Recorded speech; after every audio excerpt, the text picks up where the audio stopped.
and welcome to Talking Europe. I'm at the European Parliament in Brussels and we're discussing Europe's protest movements. France's Nuit Debout, or Up All Night, has breathed new life into the global Occupy movement, which experienced its high watermark in 2011 with the events in New York and cities across the United States. Of course, Nuit Debout didn't come out of nowhere. For several years, European governments have taken to austerity measures in order to balance their budgets, and that has spawned the indignant revolts in Spain and Greece. But the common criticism of such movements is that they're unable to convert protest into real political power. And that's a key point that we're going to be debating with my guests. Peter Terrain, organizer for Up All Night Belgium, welcome to you. Francisco Orozco, a foreign relations spokesperson for Podemos in Spain, hello. And also on set, Tom van den Kendelaar, a Belgian MEP, a member of the European People's Party, welcome to you. Before we begin the debate, let's take a look at Nuit Debout in Paris. Who are the young people going there? What happens when they get there?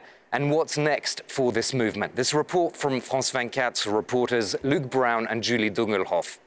Every afternoon, these activists rebuild their stands because permanent shelters have been banned by the authorities. Jules has been involved since the very beginning. In just a few weeks, Up All Night has become an improvised new space for public debate. Jules helping to guide newcomers.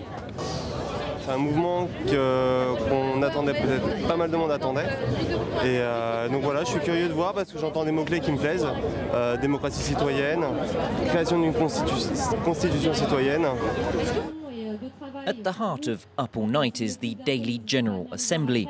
This is where the participants and sympathisers gather to discuss and debate. The movement rejects leaders, preferring to allow everyone a voice. Est-ce que ça vous intéresserait de lancer un débat sur ce sujet-là tout de suite? Donc ceux qui sont pour, je vous invite à lever la main pour qu'on puisse voir un peu. But while some criticise what they consider a cacophony of views, others see a new kind of harmony. C'est beau.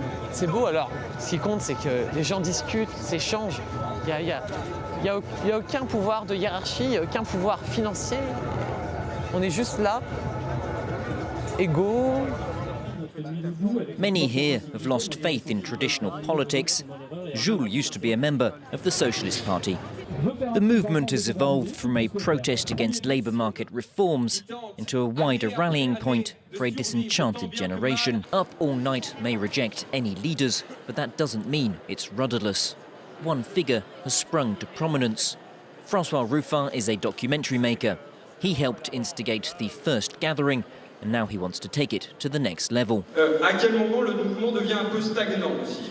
Et quand il devient stagnant, à quel moment, à la place d'être tourné vers l'extérieur, vers de la conquête de segments d'opinion, de gens, de tout ça, de lutte, on se regarde le nombril. Moi, je pense qu'il faut toujours des plans de bataille. Moi, je me balade sur la place et je demande mais qu'est-ce qui est prévu pendant 15 jours, qu'est-ce qui est prévu pendant 3 semaines, qu'est-ce que c'est l'étape d'après? Voilà, je vous remercie. But converting the movement's undeniable energy into tangible achievements remains a considerable challenge.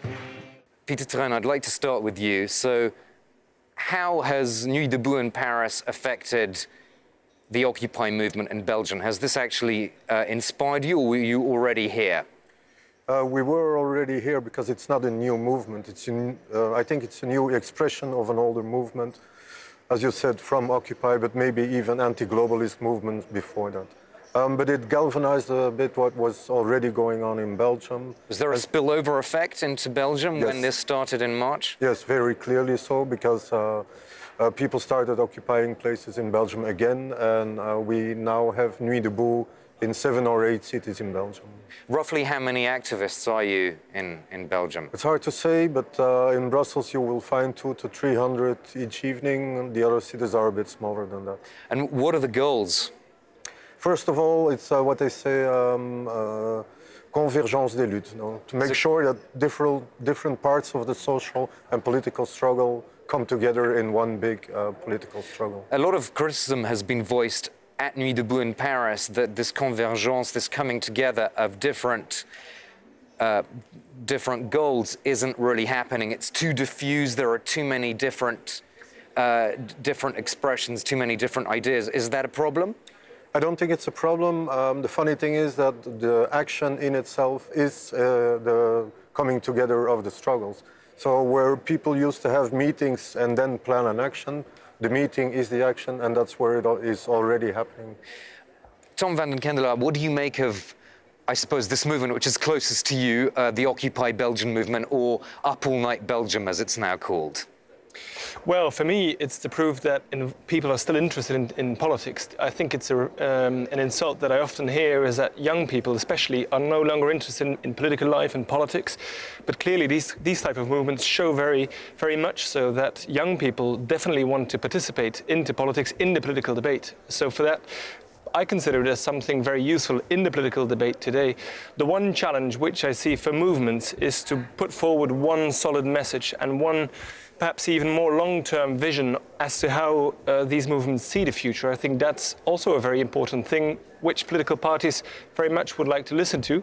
But I think we're still, today is the main difference between what I would perhaps describe as the more traditional political parties as we know them and the political movements as they exist today. So you think this one single message is what's lacking at the moment?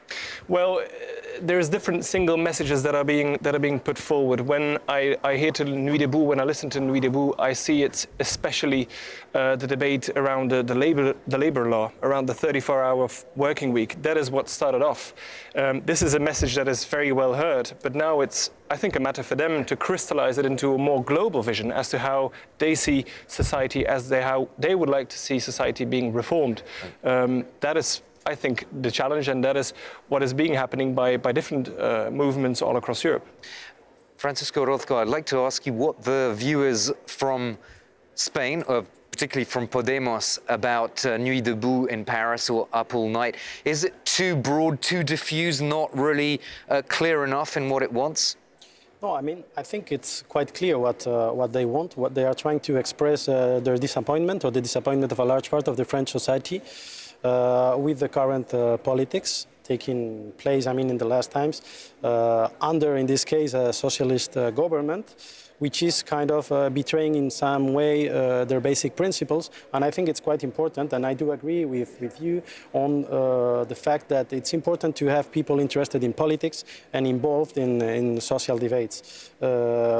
With respect to Spain, of course, there are similarities and also lots of differences between the two processes, but it's also important to understand that any process needs time to find their own way to articulate how you can convert these majorities, I mean, these social majorities into political majorities so as to have changes. You need time, but time seems to be sort of endless with these movements. I mean, if you think of Occupy in 2011, eventually it petered out, you could argue, because it didn't have a deadline for anything, did it?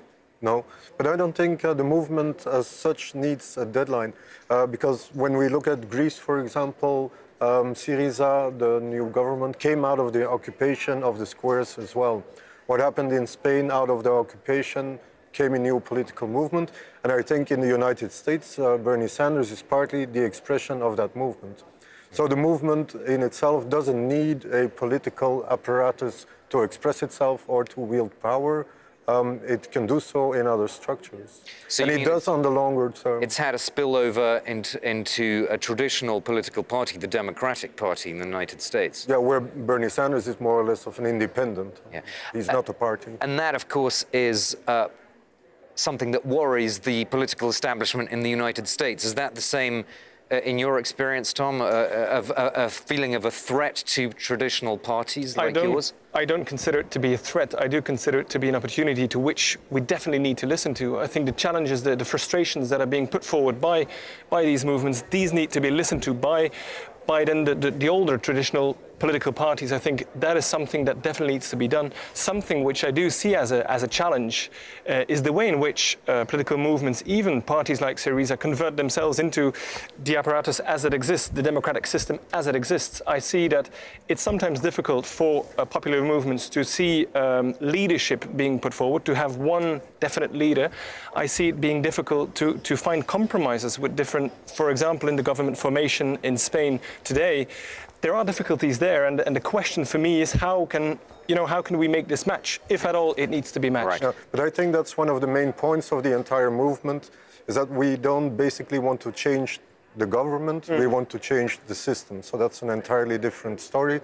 And in changing the system, you can do that with copying the same structures and following or creating leadership. So what would you like to see from the Flemish Christian Democrats, for example?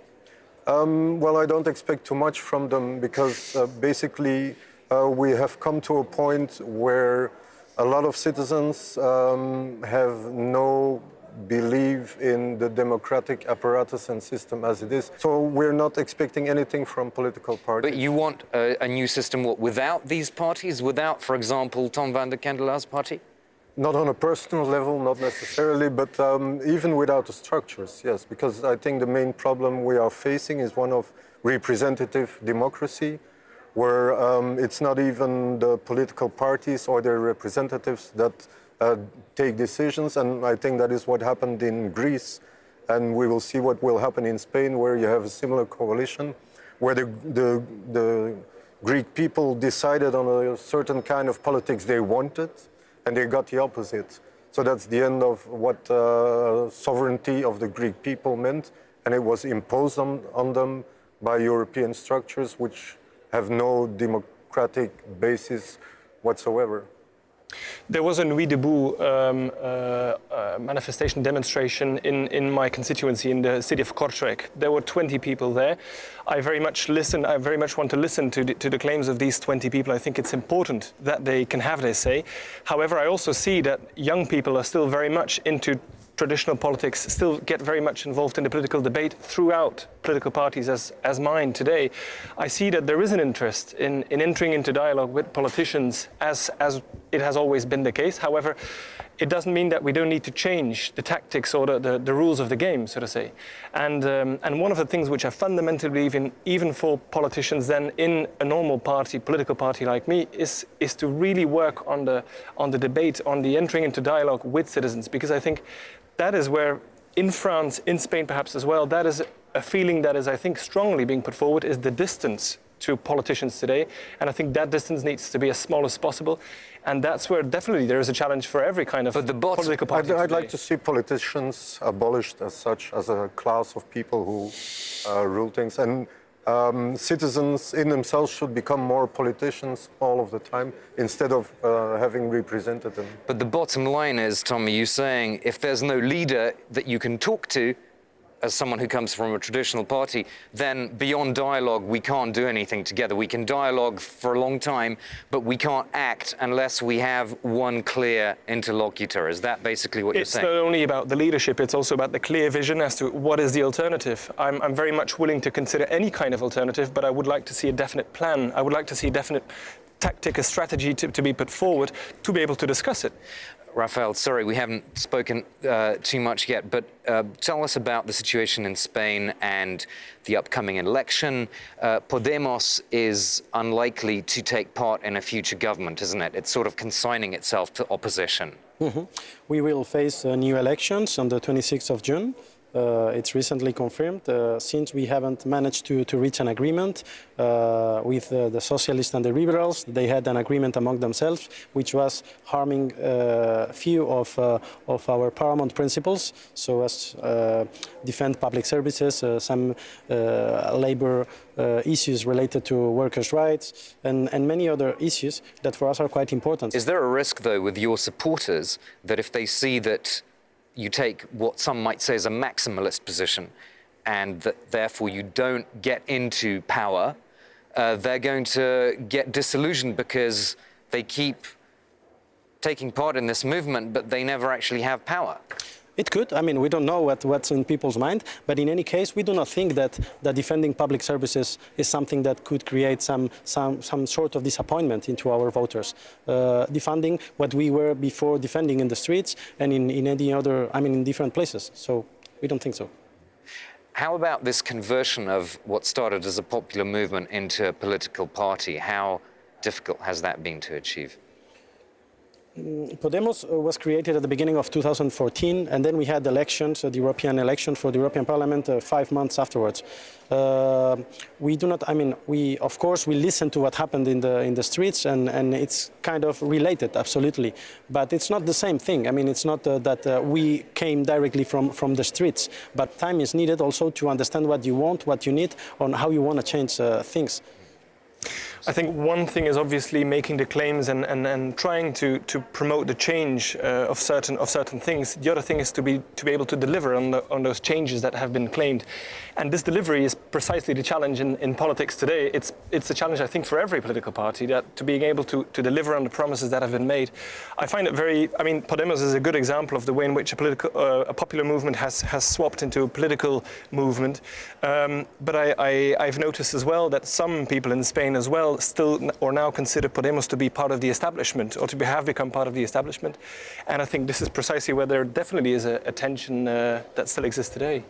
Just final comment from you, Peter. Do you think there's any lessons there from how Podemos has handled this transition? Yes, but the situation is different because Podemos is confronted with a party system, bipartidismo. I think for them it's more important to change that system than to be in politics or to be in government. And the transition, as we have seen in Greece, from a popular movement to a political party to wield power, is a very difficult one if you have no way of changing the structures and if you are caught up in a European construction, which can hardly be called democratic. Okay, so obviously at a different stage of development from Belgium or France, we might say. We'll have to end it there. Thank you so much to all of my guests. And don't go away, because we'll be back after the break speaking to the Vice President of the European Commission, Kristalina Georgieva, about the big issues facing Europe today.